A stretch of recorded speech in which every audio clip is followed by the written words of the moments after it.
மரியாதையை எதிர்பார்க்காதீங்க. அடுத்தவங்க மறிச்சாதான் நம்ம வாழ முடியுன்றதை நினைக்காதீங்க. மரியாதைக்காண்டி உளுந்து உளுந்து அவங்க கிட்ட போறத வச்சுக்காதீங்க. மரியாதைன்றது உங்களை தேடி வரணும். நீங்க செய்யக்கூடிய செயல்லேருந்து வரணும். அதை விட்டு நீங்க உங்களை வேண்டான்னு சொல்றவங்ககிட்ட போய் மரியாதை கொடுக்கல, என்னை அசிங்கப்படுத்திட்டாங்கன்னு நினைக்கிறதோட நீங்க வாழுங்க. நீங்க செய்ய வேண்டிய வேலையை செய்யுங்க.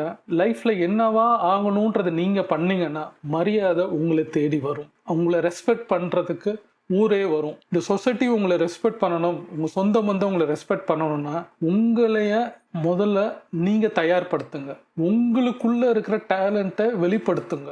நீங்க யாருன்றது உங்களுக்கு முதல்ல கண்டுபிடிங்க. உங்களை லவ் பண்ணுங்க. உங்க செல்ஃப் கான்ஃபிடன்ஸை டெவலப் பண்ணுங்க.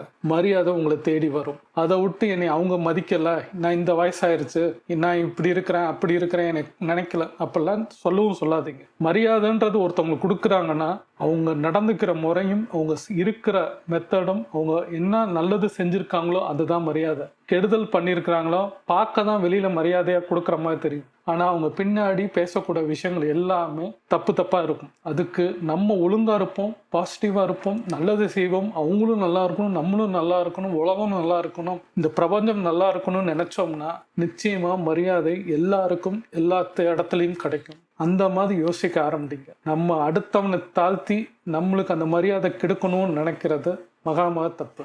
மரியாதை தானா வரணும், கேட்டு வாங்கக்கூடாது. நீங்க எனக்கு மரியாதை கொடுக்கல அதனால நான் வரல அப்படிலாம் சொல்லவே வேண்டாம். மரியாதை அவங்க கொடுக்கல, உங்களை மதிக்கலைன்னா விட்டுருங்க. நீங்க உங்களுக்கு ஒருத்தர் உங்களை பண்றதுனால நீங்க ஒன்றும் தாழ்ந்து போக மாட்டீங்க. நீங்க அந்த உயரத்துல தான் இருக்கிறீங்க. அவங்க தான் தப்பா போறாங்க, அவங்க தான் தாழ்ந்து போறாங்கன்னு நினைச்சுக்கோங்க. நம்மளுக்கு வர வேண்டியது கண்டிப்பாக வரும். அந்த செய்ய வேண்டிய வேலையை செஞ்சோம்னா நம்மளை இந்த பிரபஞ்சம் கொடுக்கும், கர்மா கொடுக்கும். யோசிங்க, பயப்படாதீங்க. லைஃப்ன்றது சிம்பிள் தான், ரொம்ப காம்ப்ளிகேட் பண்ணாதீங்க. ஜெயிக்கலாம், மரியாதை உங்களை தேடி வரும். யோசிங்க.